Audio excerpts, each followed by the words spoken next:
The point is we can't make them stop.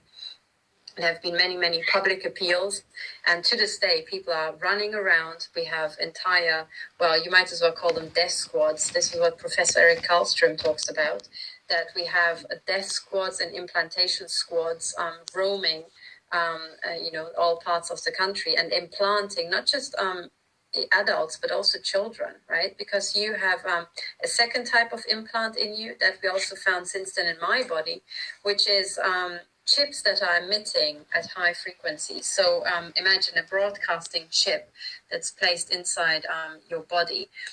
Before we move on, I think I would just like to interject, because you said, well, we can't make them stop. Well, actually, we can. Well, we do hope that we will be able to, but of course only with your help, because we need to be able to conduct all these investigations and go to court. We obviously need your help, your financial support, otherwise we cannot do it. And the second thing I wanted to interject is when you said children. Indeed, I've conducted various of these measurements now over the last few years. First, it was more single people that turned up, mainly women, more women than men, definitely, because they seem to select single women, preferentially.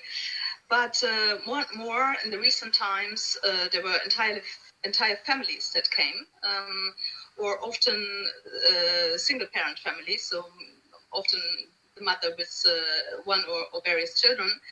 And she told us, well, I'm a victim. I've been a victim since years, but please scan my son or my daughter as well, because I fear that he or she has been implanted too.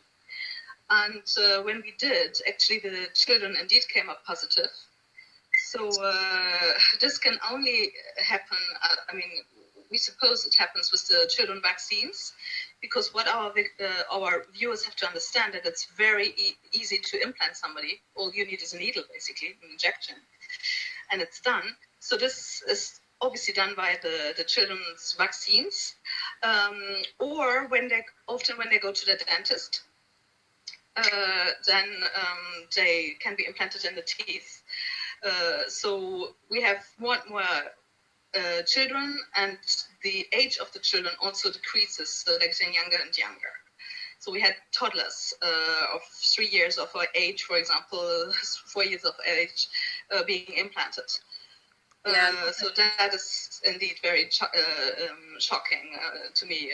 So this is a subject that concerns everybody, because people must understand that experimentation was performed